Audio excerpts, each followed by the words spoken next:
없는 구원의 경주라는 제목으로 말씀을 전하고자 합니다.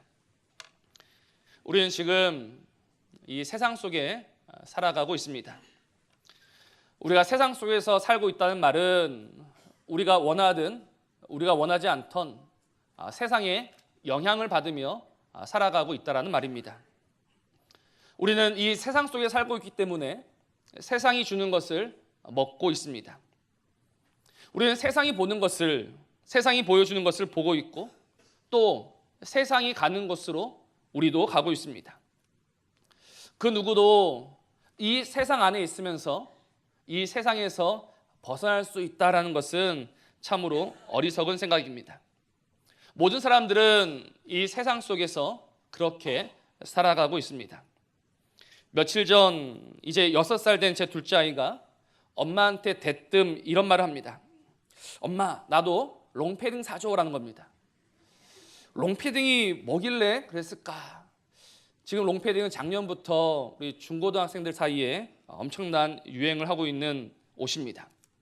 그리고 올해는 웬만한 초등학생들도 다 입고 있습니다. 그래서 아직 롱패딩이 무엇인지도 모르는 6살 아이가 엄마한테 대뜸 와서 엄마, 나도 롱패딩을 사달라고 합니다. 아무것도 모르는 꼬마 아이지만 계속해서 엄마를 조르는 모습을 보고 있으니 마음이 짠합니다. 그래서 어쩌겠습니까? 롱패딩을 입혀주었습니다. 사서 입혀준 건 아니고 작년 오빠가 입던 잠바가 있었습니다. 작년 오빠가 입던 잠바를 입혀주니까 길이가 얼추 롱패딩 같습니다. 그걸 입고는 좋아가지고는 어린이집에 기쁜 마음으로 간 아이가 있었습니다. 근데 보십시오.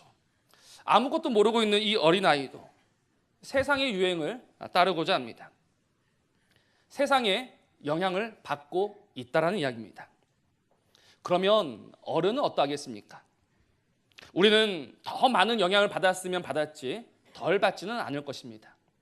우리는 더 세상에 많은 영향을 받고 있고 오늘 우리의 눈과 우리의 마음은 분명 이 세상이 보는 것으로, 이 세상이 향하는 곳으로 가고 있습니다. 지금보다 조금 더 큰 집으로 이사를 가면 좋겠다.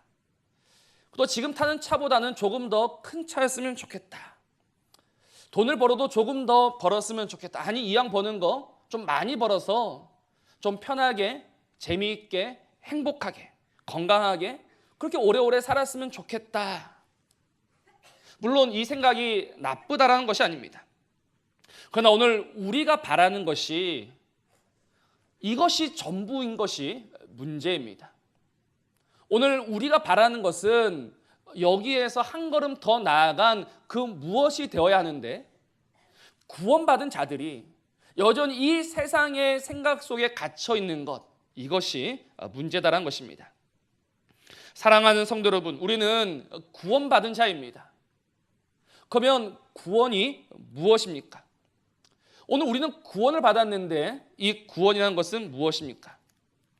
지금 이 세상을 큰 강이라고 한번 머릿속에 그려보시기 바랍니다.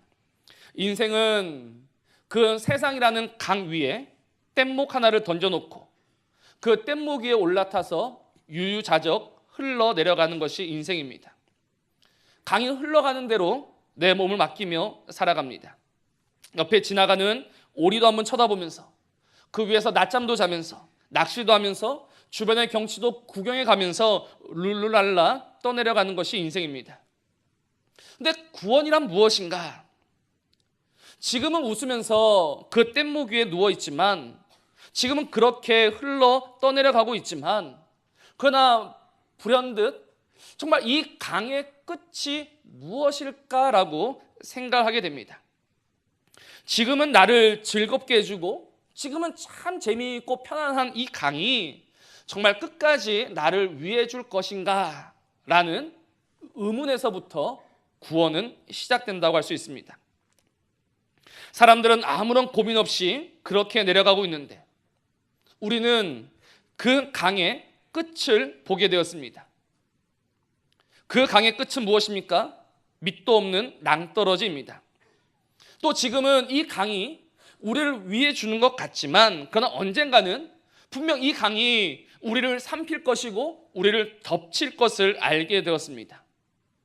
그래서 더 이상 이 강에 내 몸을 맡기면 안 되겠다라는 불안감 때문에 우리는 이 강에서 빠져나오려고 합니다. 그런데 빠져나올 수가 없는 것이죠. 왜냐하면 이 세상이라는 강은 우리의 생각보다 훨씬 더 크고 훨씬 더 강하기 때문입니다. 이 세상의 강은 우리가 생각하는 것 그 이상의 힘을 가지고 있습니다. 우리가 마음만 먹으면 언제든지 이 강에서 빠져나갈 수 있다라고 생각하고 있지만 그러나 현실은 그렇지 않습니다. 우리가 생각하는 것 그 이상의 압도적인 힘으로 우리의 발목을 붙잡고 있습니다. 중국의 대표적인 보양식 가운데 불도장이라는 음식이 있습니다. 왜 이름이 불도장이죠? 이 속세를 떠난 스님들도 이 음식의 향을 맡으면 나도 모르는 사이에 담을 넘어서 돌아온다라고 해서 불도장이라고 합니다. 생각해 보십시오. 그 음식 하나 때문에 자신이 등졌던 그 세상으로 돌아오는 것이 인생이라는 것입니다. 그러니 인생이 얼마나 약하고 이 세상이 얼마나 강한지 우리는 알아야 합니다. 우리는 우리 힘으로 도무지 이 강에서 빠져나올 수가 없습니다. 이 강의 마지막이 죽음인 줄 알고 있지만 그러나 그 죽음에서 벗어날 재간이 없습니다. 그러면 구원이 무엇입니까? 구원이라는 것은 바로 그 세상의 시커먼 탕류 속에서 죽어가고 있는 우리를, 도저히 빠져나오지 못해 울고 있는 우리를 하나님이 그 크고 강하신 팔로 건져내어 주시는 것, 이것이 바로 구원이죠. 우리가 구원받았다는 것은 이제 정말 어찌할 수 없는 그 절망적인 상황 속에서 하나님이 그런 우리를 불쌍히 여기시어 그 안에서 끄집어내 주시는 것, 우리를 살리시는 것, 이것이 구원이요, 우리는 이 구원을 받은 자들입니다. 근데 문제가 하나 있습니다. 하나님께서 우리를 그 시커먼 탕류 속에서 건져주셨는데, 그러면 우리가 그렇게 구원을 받았다면 더 이상 그 물이 우리에게 아무런 영향도 끼치지 못하는가? 우리는 이제 그 강 위에 붕 떠서 정말 그 물과는 상관없이 자유롭게 살아갈 수 있는가? 그렇지 않다는 것입니다. 우리는 분명 구원을 받았습니다. 분명 건져짐을 당했습니다. 그러나 우리는 여전히 이 물 안에 있습니다. 우리가 죽지 않는 이상, 우리가 여전히 코로 숨을 쉬고 있는 이상, 우리는 여전히 이 물 안에 있습니다. 그러면 달라진 것이 없습니까? 아니요, 있습니다. 무엇이 달라졌습니까? 이전에는 이 물과 함께 이 물에 휩쓸려 떠내려가는 인생이었다면 이제는 나를 구원해 주시는 그 능력의 손을 의지하여서 이 강을 거슬러 갈 수 있는 자가 되었다라는 것이죠. 우리가 구원받았다는 것은 이제 더 이상 이 물이 흘러가는 대로 같이 떠내려가는 것이 아니라 내게 능력 주시는 자 안에서 우리는 이 세상과 싸우며 이 세상과 맞서며 이 세상을 거슬러 사는 자가 되었다. 이것이 바로 저와 여러분이 하나님께 받은 구원의 참 모습입니다. 그리고 이렇게 구원받은 자가 히브리서 11장에 나오고 있습니다. 우리가 읽었던 12장 바로 앞에 믿음의 사람들에 대해서 열거합니다. 이 믿음의 사람들이 어떤 사람들입니까? 히브리서 11장 말씀을 보면 세상이 감당하지 못하는 사람들, 이렇게 말합니다. 세상이 도무지 어떻게 할 수 없다라고 합니다. 세상이 이들을 다시 한번 잡아가기 위해서 조롱하고 침을 뱉고 욕하며 돌을 던지고 칼을 들었지만 그러나 더 이상 그들은 그 이전의 모습으로 돌아오지 않습니다. 진정으로 구원받은 자들은 이제 그 세상과 맞서며 이제 그 세상이 감당할 수 없는 자가 되었다라는 것입니다. 그리고 중요한 것은 그렇게 구원받은 자, 그렇게 세상이 감당할 수 없는 그 사람들이 지금 무엇이 되었는가? 오늘 1절 말씀을 보면 그들이 증인이 되었다라고 말하고 있습니다. 오늘 1절 말씀을 다시 한번 읽어드리겠습니다. 이러므로 우리에게 구름같이 둘러싼 허다한 증인들이 있으니 라고 합니다. 구름같이 둘러싼 허다한 증인들, 이 증인들이 누구입니까? 바로 앞에 말씀을 드렸던 이 세상이 감당할 수 없었던 사람들입니다. 그러면 이들이 증인이 되었다라고 할 때 이들이 누구를 위한, 무엇을 위한 증인이 되었다라고 생각하십니까? 저는 이 말씀을 묵상하면서 한 가지 깨달았습니다. 그것이 무엇이냐면 지금 이 증인된 자들은 결코 우리를 위한, 우리를 변호하기 위한 증인은 아니다라는 사실입니다. 오히려 그들은 우리를 고발하는 증인이 되었다는 것입니다. 우리는 구원받은 자이기 때문에 이 세상을 거슬러 살아야 한다는 것을 누구보다도 잘 알고 있습니다. 또 우리에게는 참으로 이제 이 세상과는 다른 삶을 살고 싶다라는 그런 소원이 있습니다. 그런데 세상이 호락호락하지가 않습니다. 우리 아무리 굳은 결심을 하더라도 세상은 어떻게 해서든지 우리의 이 결심을 약하게 만들고 결국은 우리를 넘어지게 만듭니다. 그렇게 넘어진 우리는 하나님 앞에 변명합니다. 하나님, 어쩔 수 없었습니다. 하나님, 나도 정말 하나님 말씀 가지고 살아보려 했지만 나 안 됩니다. 나는 연약해서, 하나님, 나는 사람이라서 도저히 할 수가 없습니다. 우리는 이런 변명과 핑계로 하나님의 용서를 받으려고 합니다. 하나님, 진짜 이거는 이해해 주셔야 합니다. 우리는 매우 억울한 듯이 하나님 앞에 이야기하고 있습니다. 근데 우리가 하나님 앞에 변명하고 있을 때 우리의 모든 변명과 우리의 모든 핑계를 뭉개버리는 자들이 등장합니다. 그것도 한둘이 아니라 구름같이 허다하게 많은 증인들이 연이어 등장합니다. 그들은 하나님과 우리 앞에 나와서, 하나님 앞에 나와서 말합니다. 하나님, 나의 이 상처를 보십시오. 하나님, 저의 이 매맞은 등짝을 보십시오. 하나님, 저의 이 구멍 뚫린 손과 발을 보십시오. 저도 저 사람과 같은 상황이었지만 저는 매를 맞았고, 저는 돌을 맞았고, 저는 침뱉음을 당했으며, 저는 욕을 먹었으며, 저는 칼을 맞았으며, 저는 십자가에 달리기까지 했습니다. 그러니 지금 저 사람의 핑계는 합당치 않습니다라고 도리어 우리를 고발하고 있다는 것입니다. 그러니 마지막 심판은요, 참으로 두려운 심판입니다. 우리는 적당히 하면 될 줄 알았는데 우리의 적당함과 우리의 안일함과 우리의 게으름을 고발할 증인들이 마지막 심판 때 가면 끝도 없이 줄을 서 있더란 것입니다. 나중에 11장 말씀을 꼭 한번 읽어보셔야 합니다. 그 가운데 11장 35절 한 절만 보겠습니다. 여자들은 자기의 죽은 자들을 부활로 받아들이기도 하며 또 어떤 이들은 더 좋은 부활을 얻고자 하여 심한 고문을 받되 구차히 풀려나기를 원하지 아니하였다라고 합니다. 우리 믿음의 선배들 알고 계십니까? 우리 고신의 뿌리는 신사참배 반대에 있습니다. 한국 교회가 일본의 신사에 참배하는 것을 공적으로 결의하였습니다. 근데 우리는 죽으면 죽었지, 그 신사에 절할 수 없다라고 했던 이들이 바로 우리 믿음의 선배들입니다.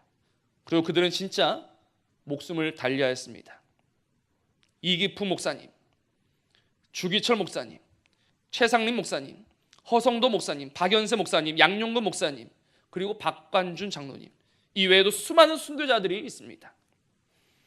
그리고 그분들이 마지막 심판 때 바로 그 자리에서 우리를 고발하고 있습니다. 오늘 이런저런 이유와 변명과 핑계로 오늘 이 구원의 경주를 게을리하고 있는 우리에게 그들은 자신의 피를 보여주며 우리를 고발합니다. 재판장이신 하나님께서 우리의 변명을 들으시겠습니까? 아니면 그 피의 고발을 들으시겠습니까? 그도 정말 두렵지 않으십니까? 정말 마지막 그때 적당히 넘어갈 수 있다고 생각하십니까? 그렇지 않습니다. 마지막 그날은 그런 날이 아닙니다. 한둘이 아니라 구름같이 허다히 많은 증인들이 우리의 죄와 우리의 이 게으름과 우리의 악함을 고발합니다. 그러니 우리는 어떻게 합니까? 다시 1절을 보십시오. 이러므로 우리에게 구름같이 둘러싼 허다한 증인들이 있으니 모든 무거운 것과 얽매기 쉬운 죄를 벗어버리고 인내로써 우리 앞에 당한 경주를 하라라고 합니다. 증인들이 있으니, 우리를 고발할 증인들이 있으니, 그 증인들로 이제 변명할 수 없고 핑계할 수 없게 되었으니 이제 무엇을 하라고 합니까? 바로 우리 앞에 당한 경주, 이 경주를 해야 한다고 명령합니다. 이 경주가 무슨 경주입니까? 바로 구원의 경주입니다. 이제 우리가 구원을 받았으면 그냥 구원받은 것에 안주할 것이 아니라 끊임없이 이 구원의 경주를 하라. 어떻게 해요? 인내로써, 참음으로써, 견딤으로써 이 경주를 해야 한다라고 오늘 우리에게 말하는 것입니다. 조금 경주하다가 주저앉고, 조금 싸우다가 코피 났다고 포기하고, 조금 뛰어가다가 어슬렁거리며 걷지 말고 참고 견디고 인내함으로 이 구원의 다른 박질, 이 구원의 경주를 해야 한다라고 우리에게 명령하고 있는 것입니다. 그러면서 우리에게 누구를 생각하라고 합니까? 2절 말씀을 보면 예수님을 생각하라고 합니다. 왜 갑자기 예수님을 생각하라고 말할까요? 그것은 예수님도 이 구원의 경주를 하셨고 예수님도 이 구원의 경주를 마친 분이기 때문에 그렇습니다. 예수님이시니까 예수님은 이런 경주, 이런 싸움, 이런 시험이 없었다고 생각하십니까? 그렇지 않습니다. 오늘 말씀은 분명히 증거합니다. 우리 예수님도 그 앞에 있는 기쁨을 위하여, 바로 그 마지막 구원의 영광을 위하여서 십자가를 참으셨고 부끄러움을 개의치 아니하셨고 그래서 하나님 보좌 우편에 앉으셨다라고 오늘 성경은 분명히 말씀하고 있습니다. 예수님이니까 그렇게 할 수 있었겠지라고 하지 마십시오. 그것은 예수를 모르는 자들이 하는 말입니다. 예수님이 누구십니까? 히브리서 4장 말씀을 보면 우리와 똑같이 시험을 받으셨다라고 합니다. 그도 우리처럼 배가 고프셨습니다. 그도 우리처럼 눈물이 있으셨고 우리 주님에게도 유혹이 있었고 시험이 있었습니다. 그러나 주님은 오직 하나님이 주실 그 기쁨, 그 구원을 바라보며 달려가셨고 그리고 마침내 그 영광스러운 보좌 우편에 앉으셨던 것입니다. 그렇기 때문에 오늘 1절, 2절 말씀을 정리해 보면 우리를 고발할 수많은 증인들 가운데 가장 결정적인 증인 누구인가? 바로 우리 예수님이라는 사실입니다. 마지막 그 심판은 예수님 우리의 변호자가 아니라 우리의 고발자가 되십니다. 언제나 내 편일 것 같고 언제나 나를 위해 줄 것 같았던 그 예수님이 우리를 고발하십니다. 왜요? 주님도 이 구원의 경주를 하셨기 때문입니다. 그러니 그 예수님의 고발은 합당한 고발이며 당연한 고발입니다. 나를 위해 주시겠지, 나를 감싸 주시겠지 했던 바로 그분이 결정적인 순간에 우리를 고발하십니다. 주님이 우리를 고발하시니 우리가 어찌 그 하나님의 나라에 들어갈 수가 있겠습니까? 그러므로 지금 이 말씀이 우리에게 하는 도전이 무엇입니까? 이제 우리에게 당한, 우리 앞에 있는 구원의 경주를 다시 시작하라는 것입니다. 그냥 이 세상에 살면서 적당히 떠내려가다가 천국에 들어올 생각일랑 하지 말고 지금 구원받은 자라면 적어도 그 구원을 위한 피 흘림, 오늘 사진 말씀 보면 그 피 흘리기까지 이 구원의 경주를 해야 한다라고 말하고 있는 것입니다. 우리 주님도 피를 흘리셨습니다. 또 피 흘린 수많은 증인들이 있습니다. 이제 누구 차례입니까? 바로 저와 여러분 차례인 것입니다. 나에게는 어떤 피 흘림이 있었습니까? 정말 오늘 우리에게 당한, 오늘 우리가 감당해야 할 이 구원의 경주를 마치기 위해서 우리는 어떤 피를 흘리고 있었습니까? 우리는 참으로 이 피 흘리는 것을 두려워합니다. 웬만해서는 피를 흘리지 않으려고 합니다. 그러나 분명한 것은 이 피 흘림은 우리에게 있어서 우리가 구원받은 자다라는 부인할 수 없는 가장 확실한 증거임을 깨달으셔야 합니다. 오늘 우리가 피 흘림이 무서워서 이리저리 도망치며 살았던 이유는 5절 말씀을 보면 우리가 하나님의 말씀을 잊고 있었기 때문입니다. 하나님의 말씀이 무엇입니까? 하나님이 그 자녀를 징계한다는 것입니다. 왜요? 그 아들이 하나님의 친아들이기 때문입니다. 그러므로 오늘 우리가 하나님에게 징계를 당해서 피를 흘리게 된다는 것은 우리가 하나님의 친백성이요 친자녀라는 증거라는 것이죠. 하나님은 다른 그 무엇으로 우리에게 그 자녀됨의 증거를 주신 것이 아니라 바로 우리 삶 속에 이 피를 흘리게 하심으로 우리가 하나님의 자녀인 것을 깨닫게 하신다는 것입니다. 그래서 오늘 10절 말씀은 우리가 징계를 당하고 피를 흘리는 것이 우리의 유익을 위해서다라고 합니다. 우리의 유익을 위하여서 우리를 그의 거룩 가운데 우리를 그의 구원에 참여시키고자 하나님이 채찍을 드시어 징계하시고 우리로 하여금 피를 흘리게 하신다라는 것입니다. 근데 어떤 이들은 이 말에 강한 거부 반응을 보입니다. 아무리 그래도 어떻게 매를 들고 채찍을 들고 사랑이라 할 수 있는가? 그 하나님의 사랑을 싫어하고 거부합니다. 그렇습니다. 징계가 즐거울 수는 없습니다. 징계는 분명 고통스러운 것입니다. 오늘 11절 말씀에도 이 징계는 즐거운 것이 아니다라고 말씀합니다. 그러나 즐겁지 않지만 그러나 이 징계를 당하면서 이 징계가 우리에게 가져다 줄 그 무엇인가를 생각해 보라라고 말합니다. 지금은 피 흘리는 것이 싫어서 아프고 지금은 피 흘리는 것이 싫어서 뛰쳐나가고 도망치지만 더 이상 도망치지 말고 포기하지 말고 그러나 그 징계 가운데 우리 안에 맺혀질 그 의와 평강의 구원의 열매를 이제는 좀 보라라고 우리에게 말하고 있습니다. 사랑하는 성도 여러분, 그냥 피 흘리는 것이 싫어서 아픈 것이 싫어서 이리저리 피할 것이 아니라 이제는 그 징계 가운데 우리 안에 맺히게 될 이 구원의 분명한 열매들을 우리는 보아야 하는 것입니다. 그 구원의 분명한 열매를 봄으로 우리는 오히려 채찍질을 당하면서 우리는 오히려 징계를 당하면서 우리는 오히려 피를 흘리면서 이 구원의 경주를 감당하는 자가 되어야 한다는 것입니다.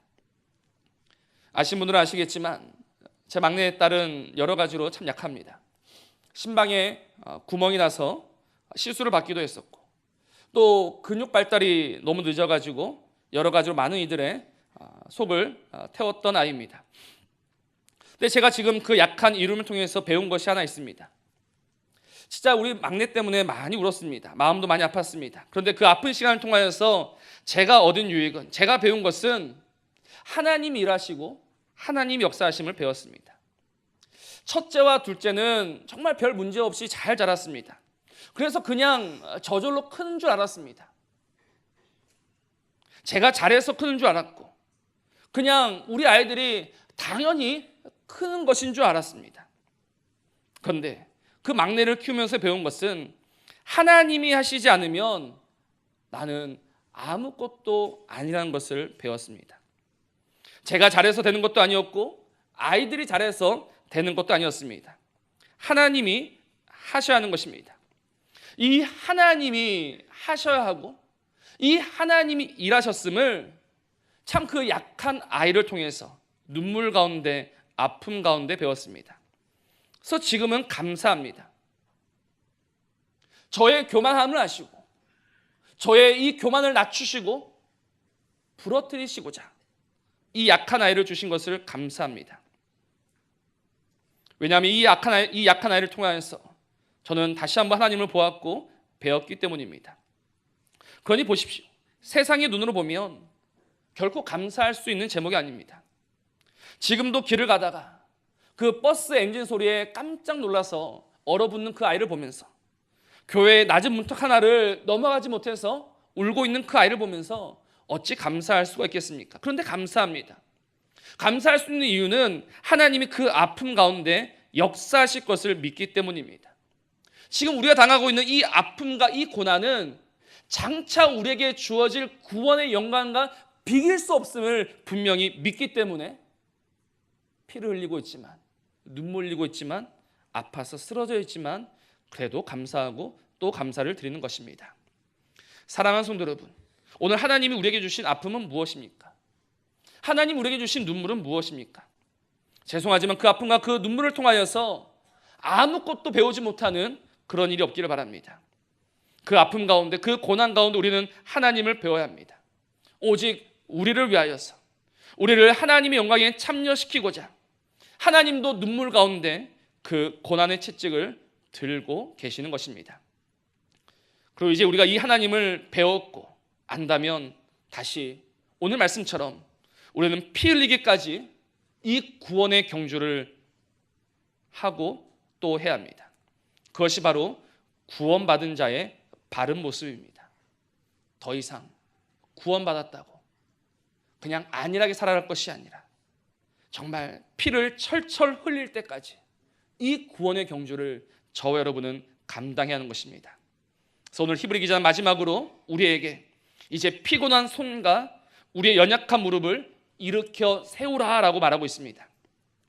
더 이상 힘들고 피곤하다고, 어렵고 불편하다고, 재미없고 유익될 것이 없다고, 아무도 하지 않는다고, 지겹다고, 그냥 하기 싫다고, 이런저런 수많은 이유와 변명과 핑계로 빠져나갈 것이 아니라 이제 이 구원의 경주를 다시 시작하러 말합니다. 너의 피곤한 손과 너의 연약한 무릎을 세워서 이 경주를 달려가라고 말하고 있습니다. 나의 이 피곤한 손과 나의 이 작은 무릎을 통하여서 하나님이 어떤 일을 하십니까? 오늘 마지막 13절 말씀을 보십시오. 너희 발을 위하여 곧은 길을 만들어 저는 다리로 하여금 어그러지지 않고 고침을 받게 하라. 이 말씀의 의미가 무엇입니까? 우리가 이 피곤한 손을 가지고, 우리의 이 연약한 무릎을 가지고, 그래도 하나님께서 우리에게 은혜 주셨기 때문에 꾸역꾸역 이 믿음의 구원의 경주를 달려갑니다. 그러면 우리의 이 작은 걸음걸음이 쌓여서 그것이 무엇이 되느냐? 길이 된다라고 합니다. 곧은 길이 만들어지는 것이죠. 그래서 우리가 이 길을 만들어 놓으면 우리보다 더 약한 자들이 우리가 만들어 놓은 그 길에 들어와서 그들도 같이 구원의 경주에 참여하게 된다는 것입니다. 그러니 이보다 더 크게 칭찬받을 일은 없을 것입니다. 사랑하는 성도 여러분, 한 사람을 실족해 한 사람이 얼마나 큰 벌을 받는지 알고 계실 것입니다. 예수님께서 한 사람을 실족해 한 사람, 그 사람에게 화가 있을 것이다라고 하시면서 차라리 연자 맷돌을 목에 달고 바다에 던져지는 것이 낫다라고 하셨습니다. 왜냐하면 한 사람을 넘어지게 한 사람이 받을 화가 그만큼 무서운 것이기 때문이죠. 그런데 보십시오. 지금 내 피곤한 손과 내 약한 무릎을 일으켜서 피 흘리기까지 이 구원의 경주를 하고 그 길을 걸어갈 때 오늘 우리를 통하여서 길이 열립니다. 그 열린 길로 나보다 약한 자들이 걸어옵니다. 우리는 예수님이 피 흘려 만드신 그 길을 걸었고, 그들은 내가 피 흘려 만든 길을 걸어서 이 구원의 경주에 동참하게 되는 것입니다. 한 사람을 실족해 한 이에게는 화가 있을 것이지만 이 작은 자 한 사람을 죽게 돌아오게 한 이에게는 주의 은혜와 주의 영광과 주의 복이 넘치도록 함께할 줄로 믿습니다. 그러니 우리는 우리의 이 피곤한 손과 연약한 무릎에 명령하여서 다시 한번 구원의 경주를 해야 합니다. 우리는 주님이 다시 오실 그날까지 끊임없이 이 구원의 경주를 해야 합니다. 적당히 살아서 될 일이 아니라 우리는 피 흘리기까지 이 구원의 경주를 해야 합니다. 오늘 우리가 이 구원의 경주를 다하고 마지막 심판대 앞에 서게 될 때, 그때에도 구름같이 허다한 많은 증인들이 우리 앞에 나올 것입니다. 그때 그 증인들은 우리를 고발하는 증인들이 아니라 우리를 위하는 증인들입니다.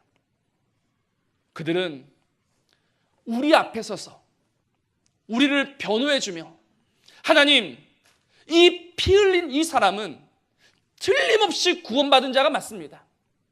하나님, 이 사람은 하나님의 백성이 맞습니다라고 그들은 자신의 목숨을 걸고 우리를 변호해 줄 것입니다. 대단한 변화이지 않습니까? 오늘 우리가 이 구원의 경주를 감당할 때 우리를 고발하던 그 구름같이 허다한 많은 증인들이 우리를 위해주고 우리를 변호해주는 증인들이 된다.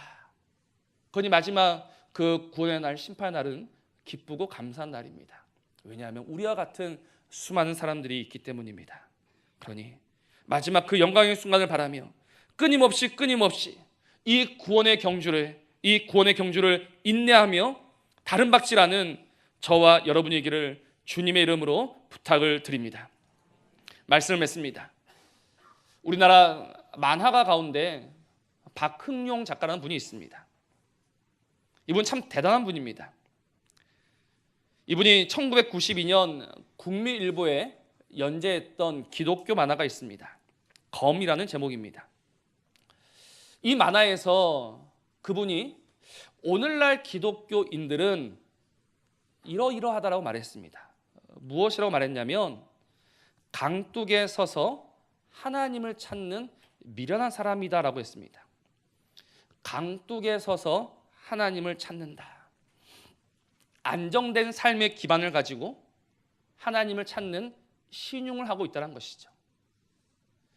강둑에 서 있으니 그들에게 구원의 배가 다가와도, 은혜의 배가 다가와도 이 사람들은 그 배에 올라탈 생각을 하지 않습니다. 왜요?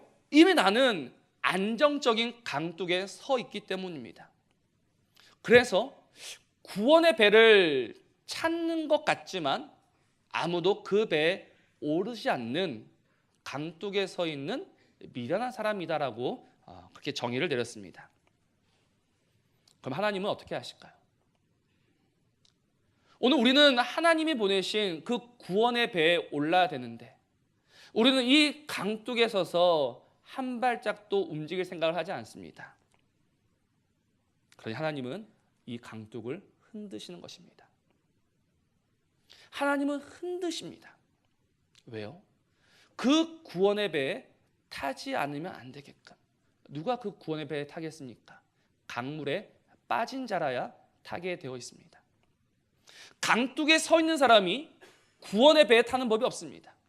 오직 그 물에 빠진 자라야지만 그 구원의 배를 찾게 되고 구원의 배에 감격하고 구원의 배에 오르게 됩니다. 그래서 하나님은 우리의 삶을 흔드십니다.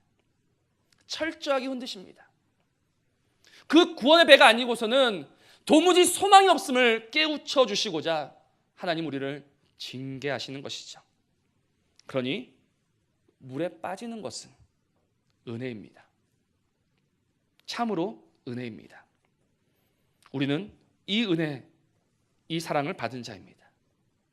이제 우리가 할 일은 멈추지 않고 계속해서 구원을 바라며 달려가는 것입니다.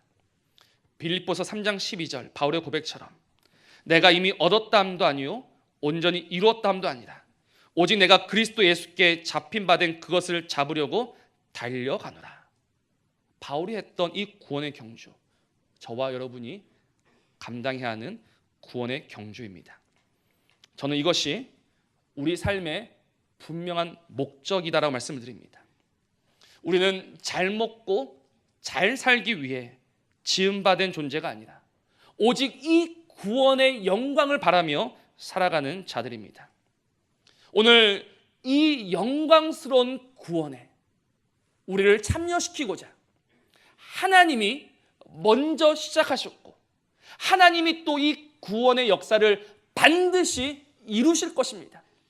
하나님이 우리를 흔들어 그 강에 던져 넣으셨으니 하나님이 반드시 우리를 건져내실 것입니다. 그러나 이제 우리가 해야 할 일은 그 강에 빠진 자가 하나님 아니면 안 된다는 분명한 믿음으로 끊임없이 그 구원을 바라며 살아가는 것이 아닙니다. 오늘 우리의 삶의 목적이 바뀌는 은혜가 있기를 바랍니다.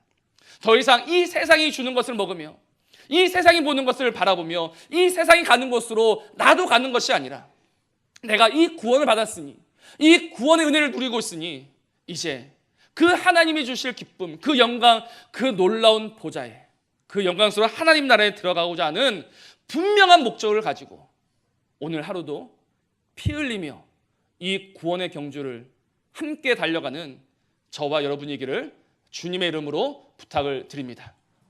우리 말씀을 기억하면서 우리 함께 찬송하겠습니다.